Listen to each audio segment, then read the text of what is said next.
What is that one story you want to tell that you can never fit into a conversation? When I was 11 years old, I became the sole survivor and witness to a tragic event that claimed two lives, one of them my father's. For as long as I can remember, my parents were divorced. Still, I had a wonderful childhood. Weekdays with my mom in the city, going to a great school in a nice neighborhood, and weekends with my dad in the countryside or out on the lake with my stepmom, stepsister, and all our pets. Both homes were full of love, and both were good. Eventually, my dad and stepmom separated after a difficult time in their marriage. He was heartbroken. It was the first time I had ever seen a grown man cry, but he was strong and began to heal. Not long after, he met a woman who lived on a beautiful farm of more than 40 acres. She was kind and welcoming, with long, flowing hair, and I loved spending time there. I was fascinated by animals from a young age, so being surrounded by cows, horses, pigs, chickens, dogs, and cats felt like heaven. She also had 3 children, one my exact age, who loved climbing trees, exploring the outdoors, and riding four-wheelers. Life truly couldn't have felt any better. What I didn't realize then was that she was separated from her husband, a former soldier who had been emotionally unkind and difficult toward her. The day itself was beautiful. One of those bright June afternoons when school had just ended, summer felt endless, and life seemed simple. It was Saturday, and I was spending the weekend with my dad. We had spent most of the day painting the garage, but as any 11-year-old would, I quickly grew restless and begged him to call her to see if we could visit the farm. He agreed, and off we went. This visit felt a little different, though. Her kids weren't home that weekend. They were with their dad. I didn't mind much. I could always find something to do on a farm. My favorite yellow lab, Honey, had given birth to a litter of puppies about a month earlier, and I spent hours playing vet, gently checking on them one by one. As afternoon turned into evening, the sun dipped lower in the sky, bathing everything in warm gold. The house sat about 100 feet back from a quiet country road where only the occasional car or tractor passed by. Near the road, a hammock swung gently between 2 trees. That's where I spent the rest of my day, cradling the tiniest puppy from the litter, the one I had already claimed as my own. I was lying in the hammock, cuddling that tiny yellow lab, her eyes barely open, her warm puppy breath filling the air, when I heard the deep rumble of an old truck speeding down the road. That's when it hit me. The feeling. It's hard to describe, but it was like a sudden wave of dread. I didn't understand why. I'd already watched plenty of trucks pass that day, but this one made my heart race and my stomach twist, as if something terrible was about to happen. For a moment, everything around me seemed to fade. The sound of the engine, the bright colors of the evening, and all I could feel was fear. Then, just as quickly, the world snapped back into focus as the truck turned sharply into the driveway, heading fast toward the farmhouse where my dad was sitting at a picnic table. The truck came to a sudden stop in the gravel. Just as she burst out of the house, shouting for him to stop, my dad stood up, confused, and before I could even process what was happening, everything erupted into chaos. I remember sitting there in the hammock, the puppy still in my arms, when everything happened all at once. The peace of the evening shattered in an instant. My dad stood by the picnic table, confusion written on his face, and then chaos. I froze. I can't even remember exactly what I did in that moment, whether I screamed, cried, or stayed silent. It all blurred together. Then I saw her running toward me from the house, past the driveway, and out to the road. She collapsed before she could reach me. I ran to her side, desperate to help, saying anything I could think of to keep her awake. She was lying there, eyes open, staring up at the sky. I held her face and kept telling her it would be okay, even as I realized she couldn't hear me anymore. For a few seconds, the world felt completely still. I looked back toward the farm, but couldn't see the man anywhere. I took a deep breath and tried to summon courage, imagining it as a blue light filling my chest. I don't know why I remember it that way, but I do. I knew I had to get into the farmhouse to call for help. This was the 90s, long before cell phones, but the thought of what might be waiting inside terrified me. So I crept slowly down the driveway, every sound amplified, still clutching the puppy in my arms. Then I saw him lying in the grass near the picnic table, the gun beside him. I froze. My mind raced. Was he pretending, waiting for me to get close? I stood there for what felt like forever, listening, waiting, nothing. I realized I had no choice. To reach the phone, I'd have to run between him and where my dad was. I took a deep breath, sprinted across the yard, burst through the farmhouse door, and locked it behind me. My hands shook as I grabbed the phone and dialed 911. I told the dispatcher everything I could, but then panic set in. I didn't know the address. I was from the city where every house had clear street numbers, but out here, all I could picture was a post at the end of the driveway with a red and white number sign I hadn't memorized. I told her I would have to go outside to check, but she urgently said, "Do not leave the phone." I stayed where I was. From the window by the phone, I could see the yard, the picnic table, the stillness, and then I thought I saw my dad move. My heart leapt. I told the dispatcher I needed to go help him. That's when she gently explained that sometimes the body can still make small movements after life has left it. What I was seeing wasn't a sign of hope, but a final reflex. There was nothing I could do. Just then, I noticed a car coming up the road. I told the dispatcher, "Someone's here, I'm going." She started pleading with me to stay on the line, but I couldn't. For the last few minutes, I had felt completely alone in the world. Now, finally, someone else was here, alive, and I needed that. It was a young woman, maybe in her 20s, with blonde hair, and a man beside her who didn't speak English. They had stopped when they saw the woman in the road. When she noticed me running toward her, she opened her arms. I ran straight into them, and she caught me, held me tight, and didn't let go. She sat with me on the grass, holding me close as I clutched my puppy. She rubbed my back gently, saying soft, reassuring words. Her boyfriend looked deeply concerned, and though he didn't speak English, I could tell by his face that he understood something terrible had happened. She kept switching between his language and mine, trying to comfort us both.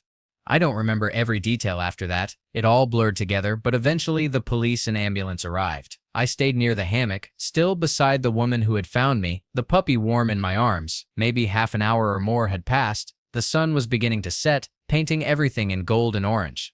When the EMTs asked me to come with them so they could take me to the hospital and reach my family, they also asked me to leave the puppy behind. But I couldn't. That little dog was the only thing I had left that felt familiar, the only heartbeat I could hold on to. The EMT understood. They let me keep her in my arms as we left.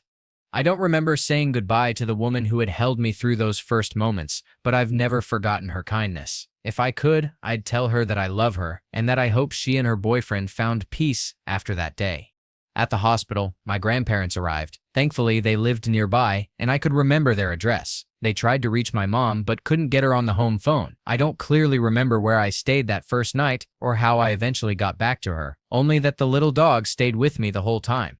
The man, her estranged husband, had left his 3 children at home, telling them he'd be back later. Instead, he went to kill their mother. My dad was killed too, and then the man turned the gun on himself. He was taken to the hospital but did not survive.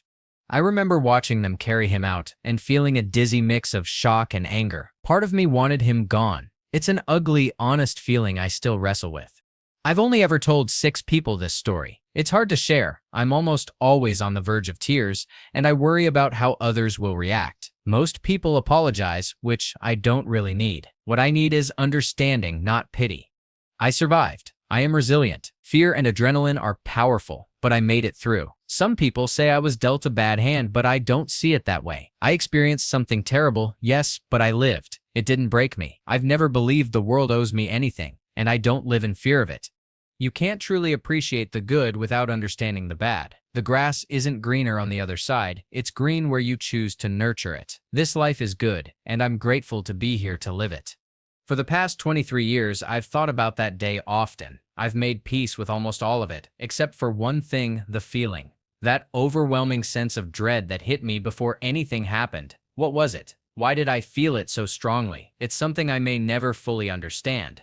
I understand now what there was to be afraid of that day, but what I'll never forget is how my body and mind somehow knew before it happened. How could I feel such overwhelming fear from a random truck before it even pulled into the driveway?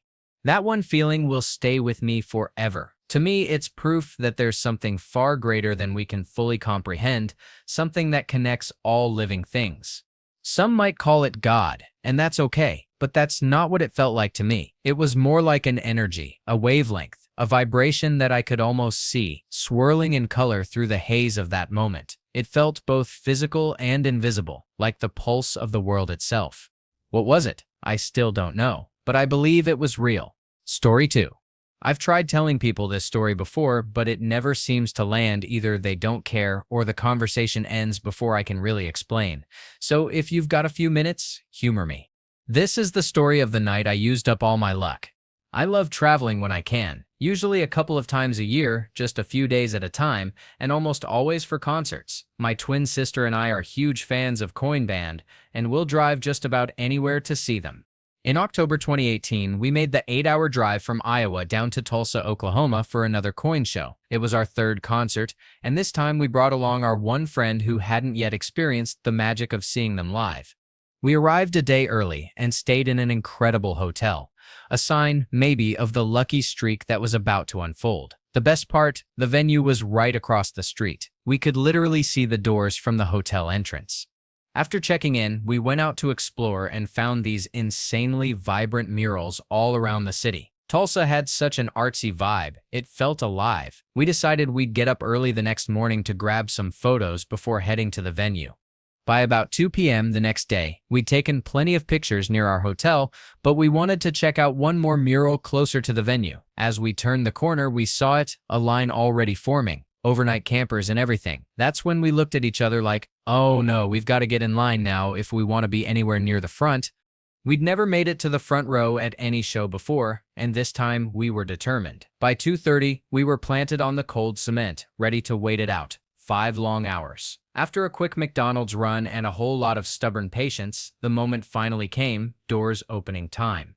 While we were waiting though, we noticed people casually cutting in front of us. It was chaotic, and eventually we just gave up on being up front. Honestly, it was fine. I was mostly just excited for our friend to experience how fun coin shows are. It's all about the energy anyway. As we walked by the line, we kept noticing this girl in the cutest outfit. It looked straight out of that 70s show, bell-bottom pants, a striped top, totally vintage vibes. We even whispered to each other, who is she? She's adorable. I'll come back to her later. About 45 minutes later, after shivering in the cold and slowly inching forward, we finally made it to the entrance. At that point, we were just happy to get inside. Sure, we were a little bummed about not being at the very front, but the excitement totally made up for it. And then, pure luck. As we stepped into the venue, we noticed that the entire right side of the short stage was completely open, perfect for the three of us. To this day, I have no idea why it was empty, but we weren't questioning it. We hurried over and pressed our knees right up against the stage. My heart was pounding. I could barely believe how close we were. It felt like all the waiting, all the driving, all the freezing, it was all worth it. The opener came out not long after we got in. A band we'd never heard of before called Arlie. The lead singer walked out wearing a cape, flanked by 2 guitarists, a drummer, and, wait for it, the girl in that adorable outfit from the line. We just stood there like, no way. She'd been right next to us, and we had no idea she was part of the band. Their set was amazing, super high energy, fun, and the perfect warm-up. But soon it was time for the main event.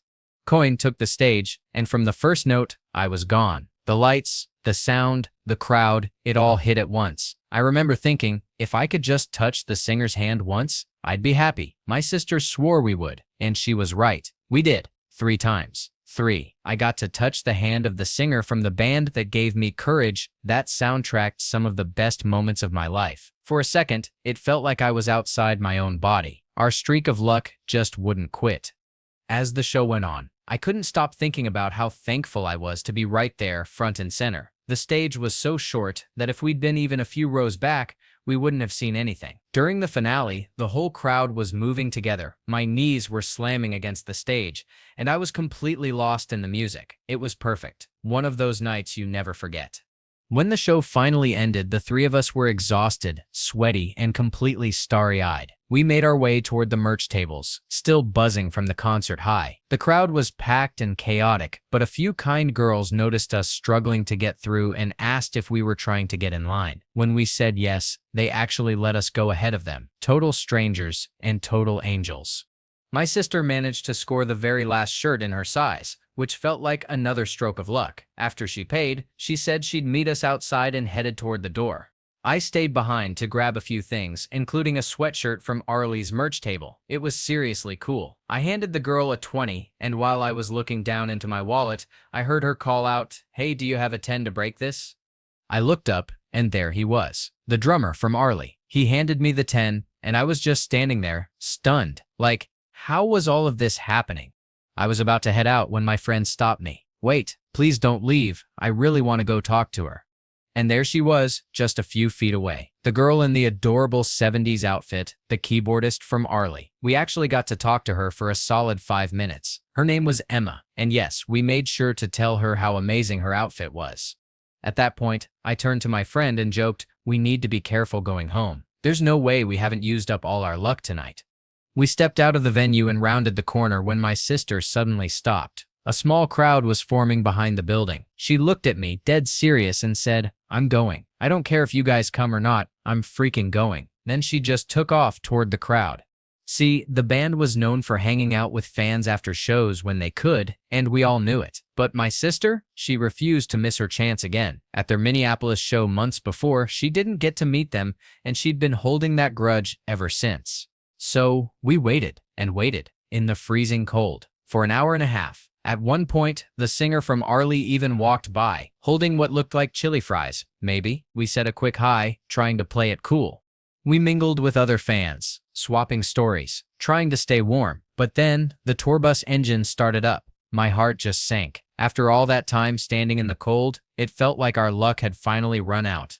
We stood there staring at the tour bus, hearts sinking, still hoping for a miracle. And then out of the dark alley, they appeared. Chase, the singer, and Ryan, the drummer, casually walking toward us. Ryan jogged by, saying hi to everyone as he passed, and the entire crowd erupted.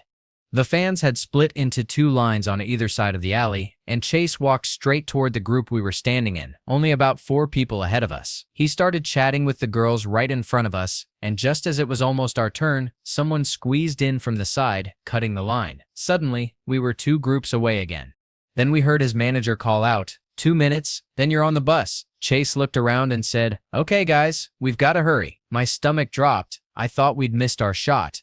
Finally, after what felt like forever, it was our turn. My sister didn't hesitate. She ran straight up to Chase, hugged him, and thanked him for everything. She talked with him for a moment, and of course, we asked for a picture.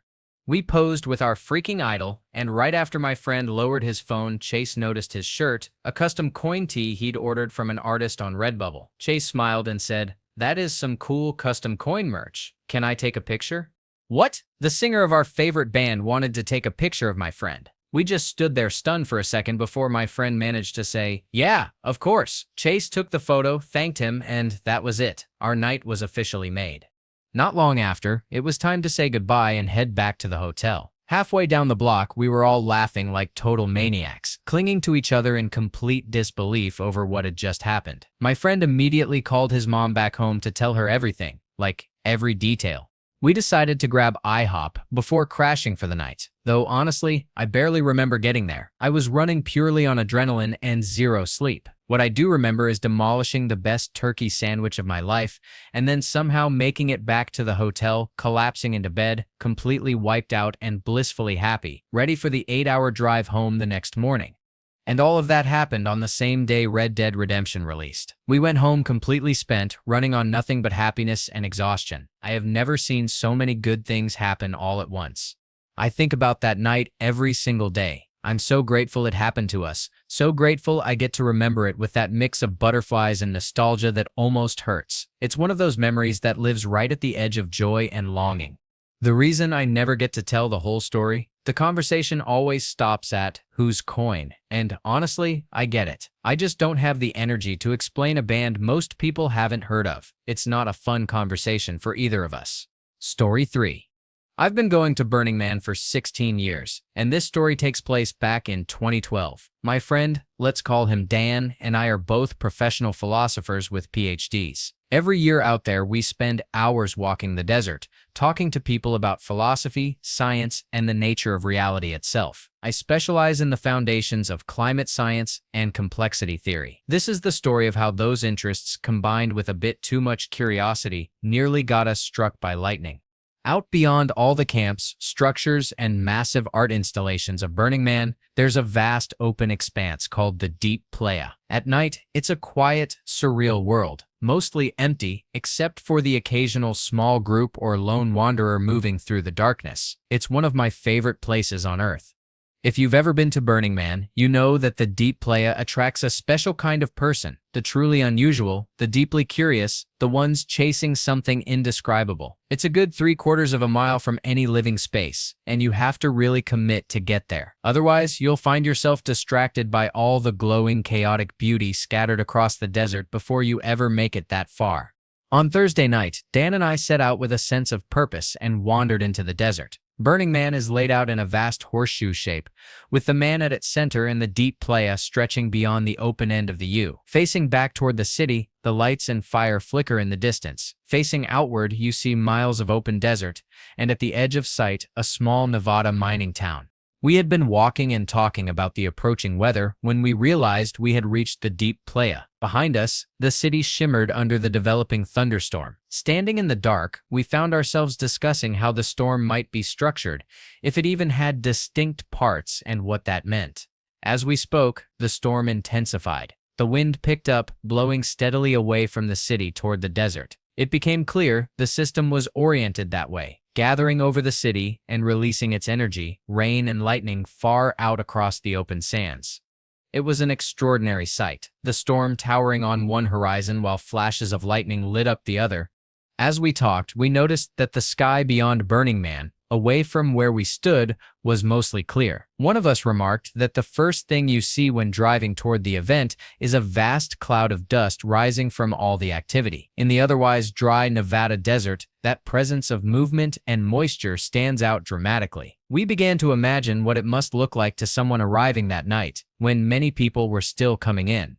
Then an intriguing thought struck us. The combination of Burning Man's unique atmosphere and that night's weather was producing something rare, almost a human-shaped storm. The prevailing winds were drawing in warm, dry air from the south, partly influenced by distant wildfires in California. At the same time, the intense activity on the playa, tens of thousands of people moving, breathing, and creating temporary habitats, was adding both moisture and dust to the air. Together, these factors seemed to contribute to the unusual storm unfolding before us.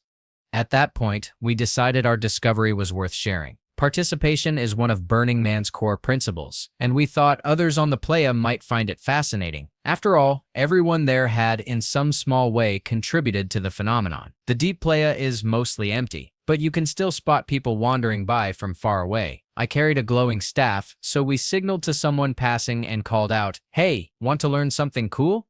A woman in a blue glitter tutu stopped to listen as we eagerly explained the storm's behavior. After a moment, she told us her bike had gone missing and that she was out searching for it. The sky was heavy with rain and she soon moved on, tired but polite. It wasn't quite the reaction we'd hoped for. I mentioned that one of the hardest parts about studying weather and climate systems is simply getting people interested enough to engage. Dan nodded. Probably true, we agreed, and we promised ourselves we'd keep trying.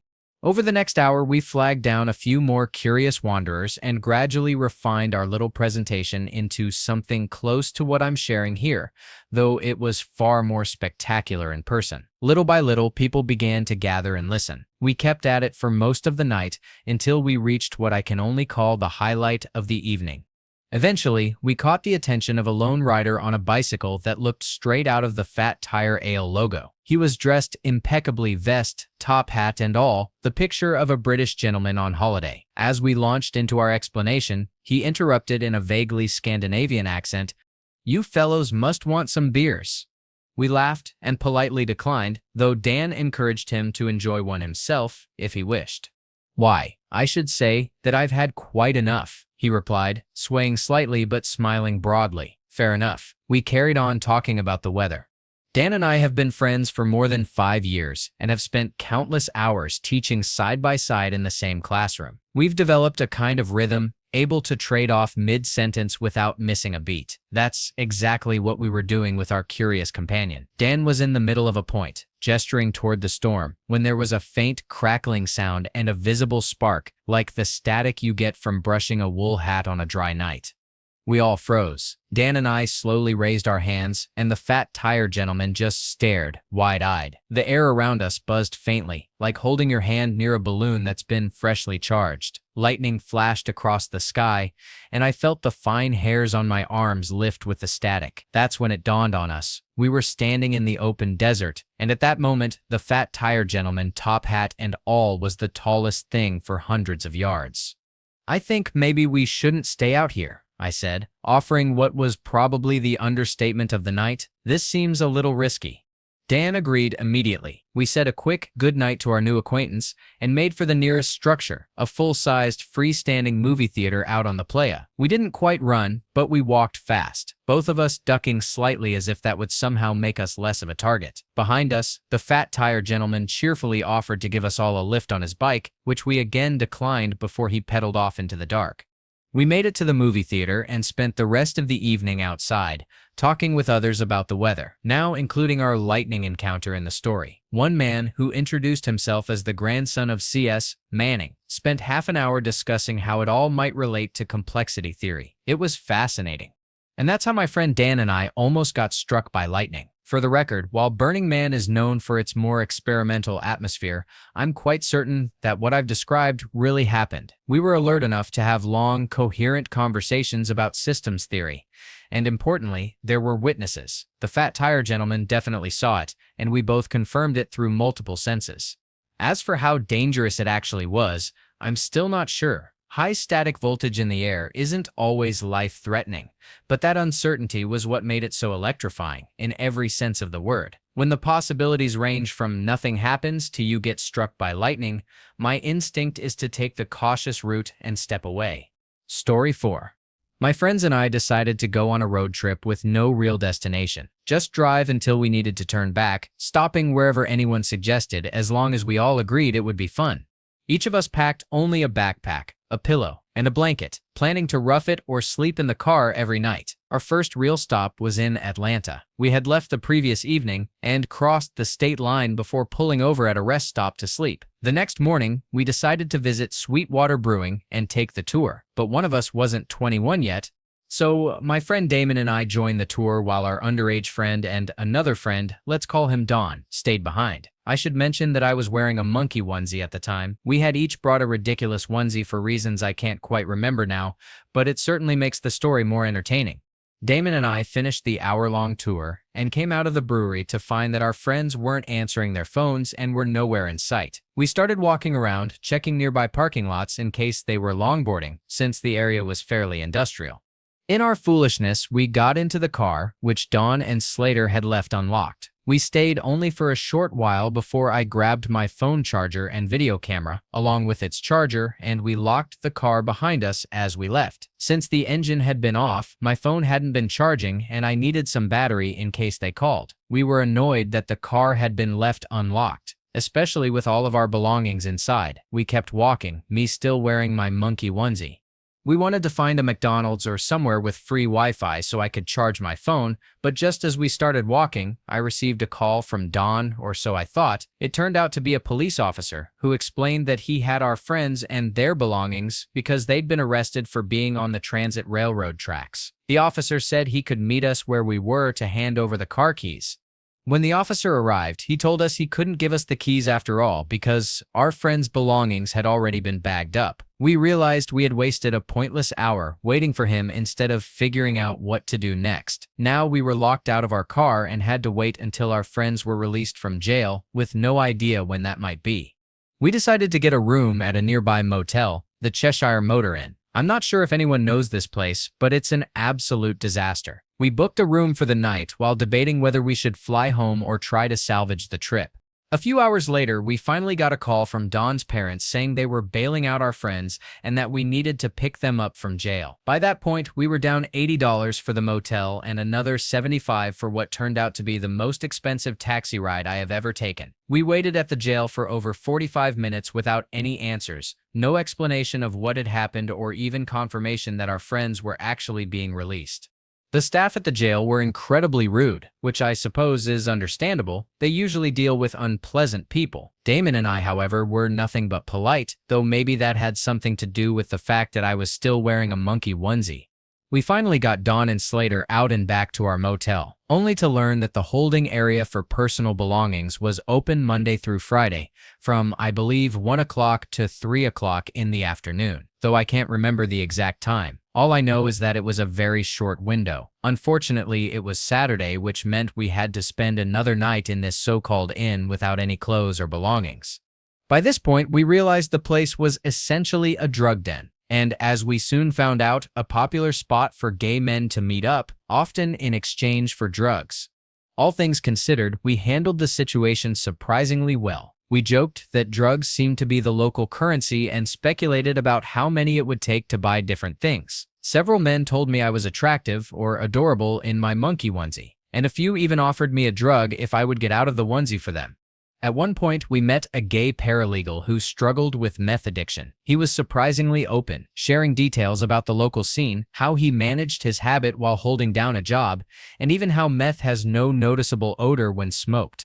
Later, we went to a great Mexican restaurant with an incredible all-you-can-eat and drink brunch buffet on Sundays, featuring sangria, mimosas, and mojitos. I believe it was called Las Margaritas, located right across the street from that awful inn.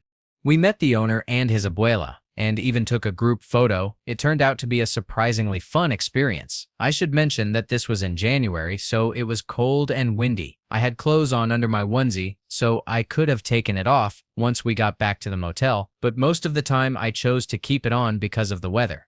I used Tinder to meet some locals and find fun things to do. We ended up meeting a girl at the restaurant where she worked and invited her and her friends over to the motel for drinks and a bit of fun. They never showed up, but we did meet a man who I can only assume had a nerve disorder since he couldn't walk properly. He carried a trash bag filled with items he had stolen from cars, including a backpack large enough to hold everything in the bag. We nicknamed him the Trash Goblin as he chugged a travel-sized bottle of Scope mouthwash, claiming it would get him messed up. He then became angry at the people in the corner room, which seemed to be the center of most of the dealings, given the steady flow of people coming and going. We later met another man who claimed he could sell me a cell phone if we helped him move a couple of very large boxes. He was deeply disturbed and paranoid. I'm not entirely sure what his story was, but he said he had information stored in a massive envelope held together with a rubber band and packed with scrawls, notes, and documents. He didn't have anything worth buying, and we quickly began to suspect that the items were stolen and that he probably had some legal trouble, so we decided to part ways. Monday finally arrived, and Dawn and Slater had an early morning court date. Damon and I waited outside, since I was wearing a onesie and we had a bottle of liquor in a bag, items that probably wouldn't be welcome inside a courthouse. We nearly froze before they finally came back out, saying they had been given another court date the following year. We still had time to kill before we could collect their belongings, so we wandered around Atlanta for a while. When we finally retrieved their items and the car keys, the staff looked shocked and concerned when we told them where we had been staying. Apparently, everyone knows about that area but chooses not to intervene, likely because the problem is far bigger than they can manage. The rest of our road trip was relatively uneventful in comparison. Story 5. Last summer, I gathered 6 friends, and together we spent 5 weeks touring Europe to race that leg of the downhill skateboarding World Cup. Here are a couple of stories from that trip. 1. At one point, we made an impromptu stop in Austria to skate with some friends in Innsbruck. We wrapped up the day at a spot just outside the city, and I was leading the pack on our first run there. As I approached a corner, I spotted a police car driving uphill. Having been ticketed there a year earlier for skating all the way into town, another story for another time, I decided to slide to a stop before passing the officer. As my friends pulled up behind me, I realized it wasn't just one cop, it was 2, then 3, then 4, eventually around 20. This clearly wasn't about us. It was some kind of convoy heading up the mountain. They barely gave us a glance. Cue my friend Bobo. A little backstory on him: he hadn't skated hills in about 3 years, and even before that, he'd never really learned how to handle big mountain passes. That said, he's the most naturally gifted skater I know. On a whim, he decided to join the Euro Tour, and up to this point in the trip, he had barely been making it down many of the roads. He's also the goofiest, stoniest person I've ever met, and was crowned the group wild card almost immediately. Bobo had fallen behind on this run and was flying toward the spot where we had stopped just as the police convoy passed by. Instead of sliding to a stop, he decided to foot brake, dragging his foot along the pavement, and accidentally kicked a good-sized rock straight into one of the police cars. The impact made an incredibly loud pang and left a noticeable dent. The entire fleet of police stopped at once, immediately identified Bobo as the culprit, and, with visible irritation, began the process of writing him up for the damage. They were not pleased. As it turned out, they had just finished their day at a political conference and were driving up the mountain to enjoy the sunset as a group. Now, thanks to Bobo, they had a new problem to deal with. At this point, I recognized the exact cop who had ticketed me and another friend a year earlier, so I kept my head down. As we laughed at Bobo from the sidelines, especially at his goofy attempt to apologize through a translator, he pulled out his wallet to show his ID. It's worth noting that he had brought a long strip of LSD from the United States with him, which promptly fell out of his wallet in front of more than 30 police officers, most of whom were watching him. He glanced down at the strip, looked up at the cops, calmly picked it up, and slipped it back into his wallet as if nothing had happened. None of them seemed to notice. I don't think I've ever laughed harder in my life. Eventually, Bobo was taken to the police station to fill out paperwork, and we rescued him not long after. 2. Fast forward about 3 weeks to the very last morning of the trip. I had met an Austrian girl who was also traveling on the tour, and we'd had a bit of a fling along the way. She joined us for a ride back toward Austria, and early that morning I drove her to the bus station about an hour from where we were staying in Venice. Up to this point, I had been the responsible one on the trip. The planner, the driver, the person making sure no one got lost or left anything behind. When we arrived at the bus station, I decided to park and walk her to her bus, wanting to stretch out our goodbye just a little longer. I spotted a loosely marked drop-off zone near the buses, with plenty of cars stopping briefly to drop off or pick up passengers. It looked harmless enough, so I figured it would be fine to leave the van there for a few minutes. After all, I'd parked in questionable spots all across Europe without a single issue. We found her bus stop, and since I had some time, I waited with her for it to arrive. After a while, I jogged back around the corner to check on the van, assuming I'd be gone only for a second. That's when I saw 2 angry, very confused-looking Italian cops inspecting the van. I sprinted over, frantically apologizing before they could even say a word. They asked for my paperwork and ID, and that's when I realized both were still at our Airbnb an hour away. Panic set in as I tried to explain, but all I could do was beg the officer to let me say goodbye to the girl before I might never see her again. Reluctantly, he agreed and walked me back to her just as she was about to board the bus. We kissed in front of him for quite a while before saying our goodbyes, and then he gently but firmly pulled me away and escorted me to the police station. Our flights home were in about 5 hours, and the officers made it clear I wasn't going anywhere until I could provide my paperwork. The whole situation was painfully ironic, considering how much I'd lectured my friends throughout the trip about being responsible and avoiding trouble. At that point, I knew of only 2 people who might still have working phone service. I called the first, someone I thought would actually help, but he was hungover and dead asleep. Then I called the second, Bobo, who I figured would be the least helpful. He picked up. As it turned out, he'd planned to deactivate his service the night before to save money, but had fallen asleep before pressing the button. Lucky for me. I explained the situation as calmly as I could and tried to talk him through getting an Uber or taking a train out to bring me my paperwork. About 2 hours later, thanks to a mix of generosity from our Airbnb host, who gave him a ride and a train ride across town, he finally made it to the station with the clock ticking down fast. The police station was inside the train station itself, and from where I was sitting, I could see the bank of security camera monitors. With the officer's help, I tried to guide Bobo toward the right entrance. I watched him appear on one security feed, then another, pointing at the screens and shouting, "There he is! No, there he is!" as the officers grew increasingly exasperated. Finally, he made it inside and joined me in the waiting room. By that point, I was pretty distraught over the situation, over having just said goodbye to the girl I'd fallen for, and over the looming existential dread of returning to real life in just a few hours. But then there was Bobo, always cheerful, always ridiculous, and somehow exactly what I needed in that moment. He cracked jokes, lightened the mood, and managed to pull me back from spiraling. I was genuinely grateful that it was him who'd come to rescue me. In the end, we barely made it to our flights, but somehow everything worked out. Story 6. I first met a cousin of a local jefe, a boss, when my dealer had a guest over. My dealer and I had an on-again, off-again romantic history. For a while, I was her closest customer, and we were close enough that she knew a lot about me. The cousin happened to be a friend of her guest that day. My dealer had been talking me up, saying I was good with computers and describing an app we joked we might build someday. In my darker moments, I spent more time dreaming than doing, and that habit kept me stuck.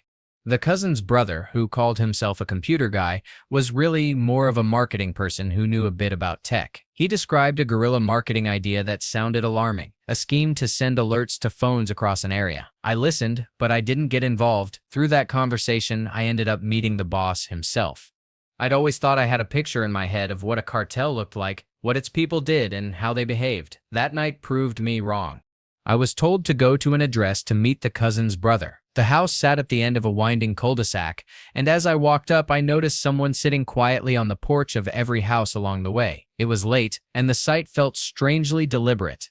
Inside, I met the cousin's brother and, not long after, the boss himself. After some small talk, the boss turned his attention toward me and began asking questions, not about me, but about financial matters and what could be done with stolen information. His curiosity felt clinical, and when he started asking about converting ill-gotten funds, the room went cold. I left shaken, suddenly aware of how close I'd come to a world I didn't understand and didn't want to know.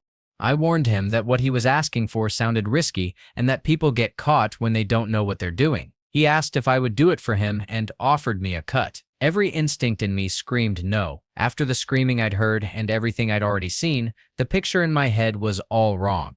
Still, the conversation kept going. Oddly, he could have passed for an ordinary guy. They all could, really, but there were unmistakable signs it wasn't ordinary, rooms that suggested large-scale criminal activity, and an atmosphere that felt engineered to intimidate. Despite how things looked on the outside, the two of us sat there like strangers, casually tossing around ideas about getting rich. I was constantly broke and making bad choices, so in a lapse of judgment I agreed. It was a decision driven by desperation, not principle. Let me share what I noticed about them. 1. The people weren't what I expected. They spoke perfect English, looked completely ordinary, and blended in easily. If you passed one of them on the street, you'd never guess the kind of world they were part of. 2. Their operation was run like a business. Everything had structure and purpose, companies, properties, and layers of people between those giving orders and those taking the biggest risks. What I once imagined as chaos was, in reality, organization disguised as normal life. They dressed well, drove nice cars, and gave off the appearance of success. The streets that looked peaceful during the day hid a system designed to move and manage things quietly. What shocked me most wasn't the danger, it was how professional it all seemed. And yes, beneath that surface was real fear. Power in that world always comes with a price, and I witnessed enough to understand that the consequences for crossing the line were very real. I did what I said I would, though I kept reminding myself that I didn't work for the boss. We were just partners in one of his side projects, or so I liked to believe. Thankfully, he seemed to play along with that idea. Over time, I helped him make a lot of money through things I barely understood at the time. For me, the whole experience was a blur of addiction, denial, and justification. Eventually, I burned out completely and landed back in rehab. When I told him I couldn't keep going, he actually seemed happy for me. He said that if I ever wanted to come back, I knew where to find him. That whole chapter of my life was surreal, one that could have ended very differently. I was lucky. I didn't end up in prison or worse. Instead, I walked away with some hard-earned lessons, a few invisible scars, and the knowledge that survival sometimes looks like starting over. Edit. Looking back, I realized that conflicts can happen in that world when territories overlap, but at that level, they usually avoid open fights. Disruption is bad for business. Edit 2. These days, most of those groups seem to operate under a shared structure, or at least an understanding, that keeps things relatively quiet. Thank you for watching. If you enjoyed this video, be sure to give it a thumbs up, subscribe, and hit the bell icon so you never miss an update.